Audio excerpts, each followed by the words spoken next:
விஜய் வந்து தொடர்ந்து காவேரி கிட்ட அவங்க மனசுல உள்ள எல்லாத்தையுமே வந்து கேட்டுட்டு இருக்காரு. ஒண்ணு விடாம காவேரியும் எல்லாத்தையுமே சொல்லிட்டு இருக்காங்க. இந்த மாரி என் மனசு முழுக்க வந்து நிவின் தான் இருந்தாரு. அவர் மேல நான் இவ்ளோ அன்பு வச்சிருந்தேன். அவரு என்கிட்ட எப்படி ப்ரப்போஸ் பண்ணாரு அப்படின்னு சொல்லிட்டு எல்லா விஷயத்தையும் வந்து சொல்றாங்க. இந்த மாதிரி தியேட்டர் ஃபுல்லா நான் தான் இருந்தேன் அந்த ஸ்க்ரீன்ல.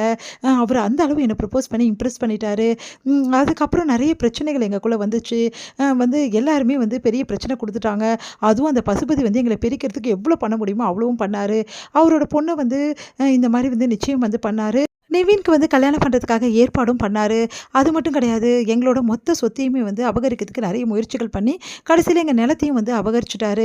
எவ்வளவோ வந்து எங்களோட எங்க அப்பா சம்பாரிச்ச காசுலாம் எடுத்துக்கிட்டாரு. இந்த மாரி சூழ்நிலையில வந்து அவரும் நானும் பிரிய வேண்டியதா போச்சு.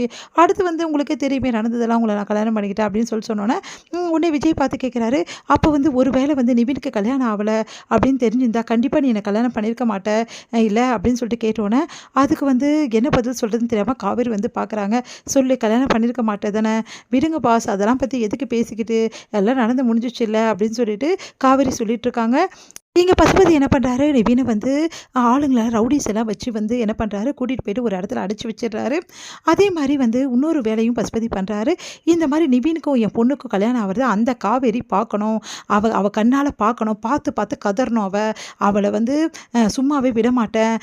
நிவினையும் நான் சும்மா விடமாட்டேன். அவ முன்னாடி கல்யாணம் என் பொண்ணுக்கு நடந்தா தான் அவ அடங்குவா. அதுக்காக அந்த காவேரியை தூக்குங்கடா அப்படின்னு சொல்லிட்டு சொல்லிடுறாரு. அந்த விஜய் கண்ணு முன்னாடி காவேரியை தூக்குங்கடா என்ன பண்றான்னு பார்க்கலாம் அப்படின்ற மாரி சொல்றாரு.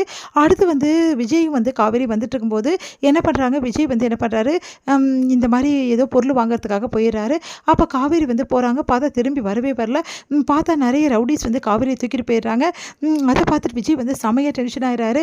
என்ன பண்றதுன்னு தெரியாம வந்து எல்லா இடமும் காவேரி வந்து தேடுறாரு. காவேரி கிடைக்கல.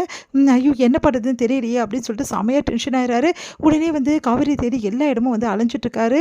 நம்ம வந்து விஜய். அடுத்து வந்து என்ன பண்றாரு, பசுபதி வந்து உன் பொண்டாட்டிய எப்போவோ தூக்கியாச்சு. உன்னால முடிஞ்சா உன் பொண்டாட்டிய காப்பாத்திக்கோ அப்படின்ற மாரி சொல்றாரு. அத கேட்டு செமையா டென்ஷன் ஆயிடுறாரு. பசுபதி உன்ன சும்மா விடமாட்டேன்டா. எப்படிடா வந்து காவேரியை நீ தூக்குவ? காவேரியை நான் காப்பாத்தியே தீருவேன்டா அப்படின்னு சொல்லிட்டு சொல்றாரு. பார்க்கலாம் நீயா காப்பாத்த போற? அது உன் ஊரு. அதுல என்ன வேணாலும் நீ பண்ணியிருக்கலாம். இது என்னோட ஊரு புரியுதா? என்னோட ஊர்ல நீ எதுவுமே என்ன மீறி பண்ணவே முடியாது புரியுதா? காவேரிய ஒண்ணுமே வந்து நீ வந்து காப்பாத்தவே முடியாது. அன்னைக்கு என் மேல கைய வச்சல, இன்னைக்கு இருக்குடா உனக்கு. வா வா வந்தாதான் உனக்கு தெரியும் என்னோட பவர் என்னன்னு சொல்லிட்டு. இந்த ஊர்ல நான் எப்படிப்பட்ட ஆளுன்னு நீ வந்தோடனே நல்லா தெரிஞ்சுப்ப. அன்னைக்கு என் மேலேயே கை வச்சல நீ. எல்லாத்துக்கும் வட்டிக்கு முதலா உனக்கு நான் குடுக்க போறேன்டா அப்படின்றாரு. அத கேட்டு வந்து செமையா டென்ஷன் ஆயிடுறாரு நம்ம விஜய். இதோட முடியுது.